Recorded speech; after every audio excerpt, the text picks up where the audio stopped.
Let's refinish these vintage nightstands.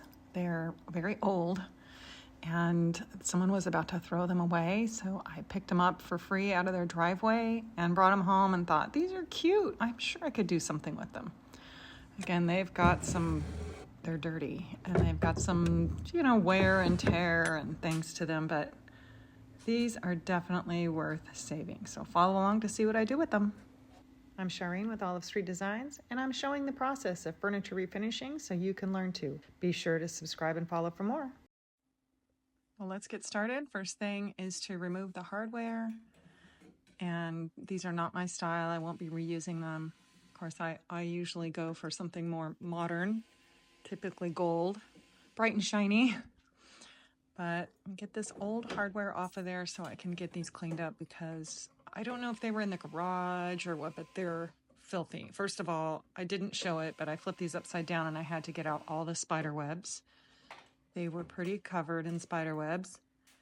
And I've learned from bringing things home that had black widows that always check before you throw something in your garage. So I'm using Krud Kutter, concentrate degreaser, and a scrubber. I'm just going to scrub these things down. I'm just getting in every nook and cranny. I wish at the end that I had shown you how much dirt came off of this when I wringed out my rag, because they're dirty. Anyway, nothing I can't clean up. I got them all cleaned up, drying, put some tape on because I'm going to trim down that front trim piece, because I thought it just stuck out a little bit to the side, and I just like things more streamlined. So if I got that curve right there, if it had been a foot that was all curved, obviously I left it, but just since it was this front trim, I took it right off. I did that with my circular saw, and now I'm going in with a jigsaw to create a more modern face on the underneath part. So I'm taking some of the scallops off, and I'm sorry if some people like the scallops. Again, I'm just trying to make these more modern. Scallops are cute. I think if I was doing these for a little girl's room or painting them pink or something like that, I may have left that, but that just wasn't my plan for these. So I'm trimming those scallops off, and I have to do the same thing with the sides and everything. So scallops everywhere. And then now that I've got everything trimmed, just going to sand it all down smooth, make sure everything's straight. And while I have them laying down, I might as well scuff sand everything.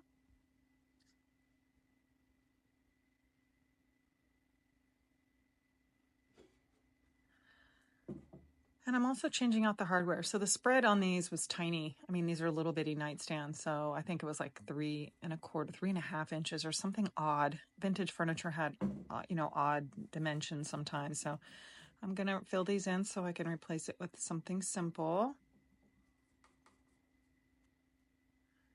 So while the Bondo sets up, I'm going to get to scuff sanding. This finish was failing so bad, it was just peeling right off of here. So I couldn't leave any of it, even though I'm going to paint these. Yes, I did strip the whole top because I could have done it with my fingernail. It came off so easy. So I switched from the regular 120 sandpaper to the interface pad, which is a sponge, just so I can get these rounded areas. And then going in and scuff sanding the inside. No damage in there, just needed to scuff sand it. I got everything with another cleaning, and into the spray tent we go. My spray tent is full of nightstands. I was doing 4 sets, just primer. I can prime a whole bunch of pieces at once. When I start doing colors, they can't be in the tent together because they get overspray. But here I am doing primer. This is Stix Primer. Just get everything a good coat, and then sanding in between coats. So I want that nice buttery smooth finish, and they're bleeding. Even light wood does bleed, and it comes off with just this weird yellow haze, and I'm using some cover stain. This is the best stuff for covering that. Once that dried, it takes a couple of hours because it's an oil base, so I want to dry it really well. I'm going in now with my paint color, and this is a color I just created, but I just wanted something green, so painted them all in this lovely color. And I've got an area that's repelling the paint. It happens. Something was on it. Who knows? I have a feeling these were in the garage and there's something greasy on it that my Krud Kutter and all the scrubbing didn't take off. So when this happens, you just let it dry. Don't touch it. And once it dries, sand it back. And then again with my cover spray. That is really going to seal that in and now make it a surface that's paintable and won't repel the paint. So I sprayed it with the cover stain, then I sanded it again, and now I can go back in with paint. There's my repair. It's like it never happened. In between coats, I am touching up the drawers, just the edges of the drawers, and then also the little part of the cabinet there. Once I take the drawer out, the little part of the cabinet that the sprayer just couldn't get because the drawer was covering it. I always do this in between coats because now I'm going to go in with another coat of paint that will kind of tie everything in together. I also want to drill holes before because I don't want my top coat on there and then drill holes and mess everything up. Okay, now some top coat. This tinted top coat.